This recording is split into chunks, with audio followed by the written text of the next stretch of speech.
Shalom saudara yang dikasih dalam Tuhan. Sukacita bagi saya kembali menyapa setiap umat Tuhan melalui program Bible and Coffee. Saya rindu melalui program ini agar setiap kita umat Tuhan terus diingatkan akan kebenaran firman Tuhan.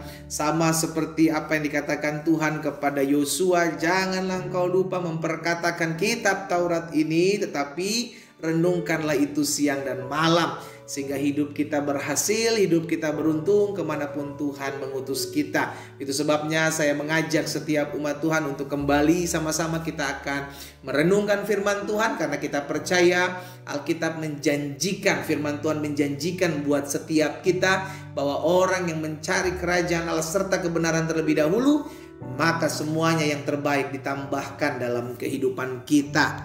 Haleluya. Mari saudara yang dikasih dalam Tuhan, kita berdoa, kita datang kepada Tuhan.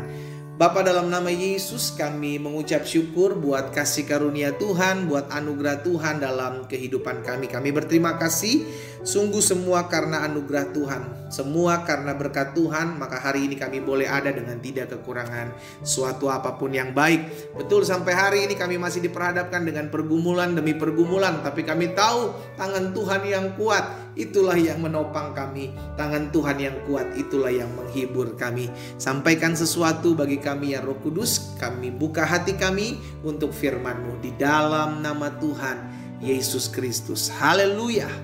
Amin, amin. Puji Tuhan. Saudara yang dikasih dalam Tuhan, hari ini kita akan kembali merenungkan firman Tuhan. Saya ambil dalam Mazmur 73. Mazmur 73 ayat yang ke-13 dan ayat yang ke-14. Mazmur 73 ayat 13 dan ayat 14. Firman Tuhan katakan seperti ini, sia-sia sama sekali aku mempertahankan hati yang bersih dan membasuh tanganku tanda tak bersalah. Namun sepanjang hari aku kena tulah dan kena hukum setiap pagi.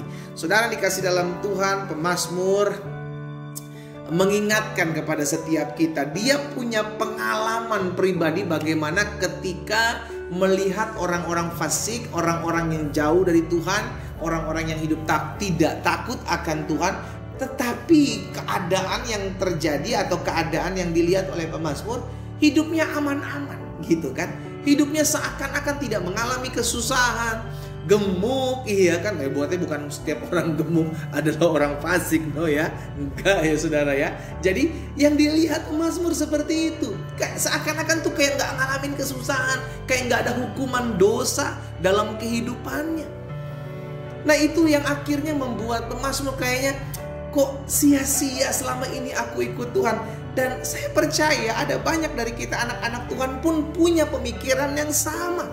Pendeta, saya udah ikut Tuhan, saya udah setia, saya udah beribadah, tapi kok seakan-akan kayak gak ada pertolongan Tuhan ya. Saya udah berpuasa, saya udah doa, saya udah lakukan ini, lakukan itu dalam kesetiaan saya mengiring Tuhan, tapi kok seakan-akan masih tetap susah ya.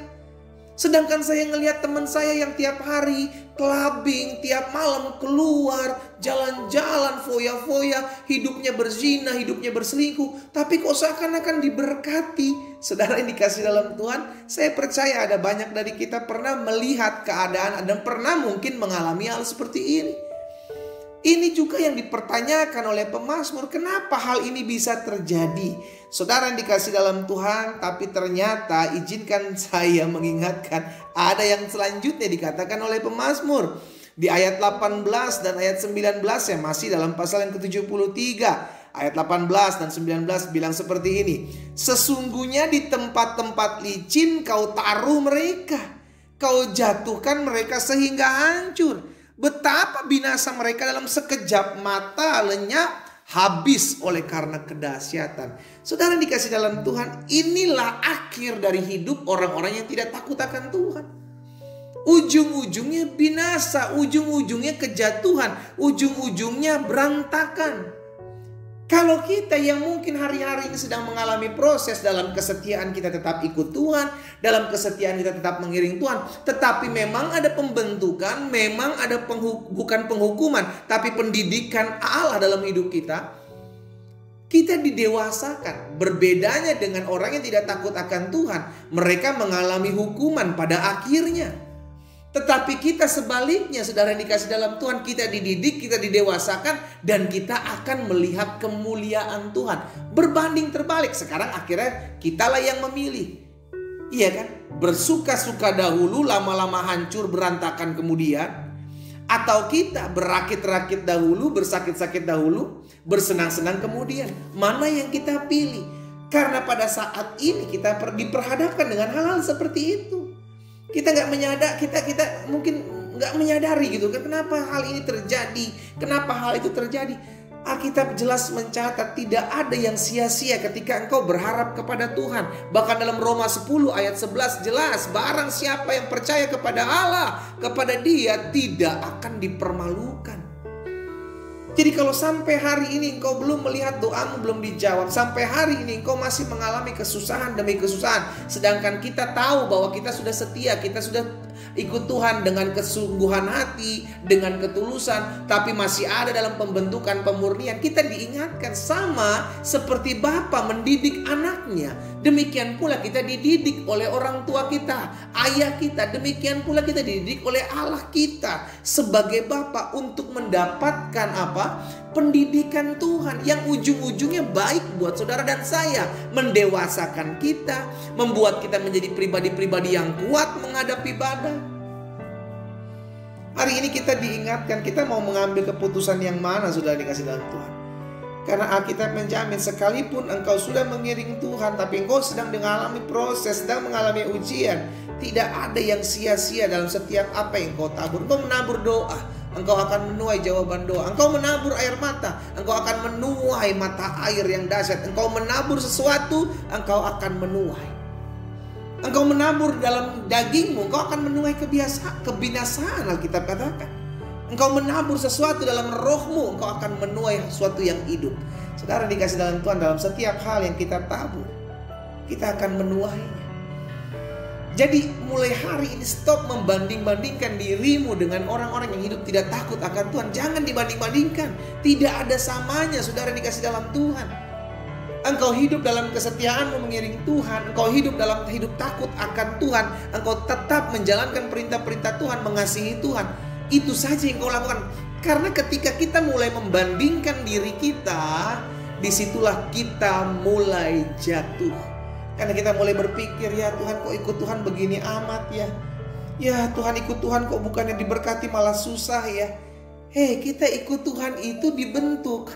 Bukan sama seperti kita datang ke dukun. Lu datang ke dukun langsung lu terima sesuatu yang lu minta. Potong ayam hitam, iya kan? Tapi ada tumbalnya saudaraku. Beda kalau kita datang sama Tuhan. Kita dibentuk dulu, karakter kita diubahkan dulu, hati kita dipulihkan dulu. Setelah itu kita melihat bagaimana Tuhan campur tangan, Tuhan pulihkan, Tuhan berkati, dan Tuhan angkat kehidupan setiap kita. Itulah yang kita alami. Jadi mulai hari ini, engkau yang hidup setia kepada Tuhan, engkau yang hidup takut akan Tuhan, engkau anak-anak Tuhan, stop membanding-bandingkan dirimu dengan orang-orang dunia yang tidak takut akan Tuhan. Karena pelan tapi pasti ketika engkau membanding-bandingkan dirimu, engkau akan jadi sama dengan mereka. Engkau mulai menginginkan apa yang menjadi keinginan-keinginan mereka. Hari ini kita datang kepada Tuhan. Kita mau hidup kita dipulihkan. Kita mau hidup kita dituntun. Belajar untuk tetap terus setia.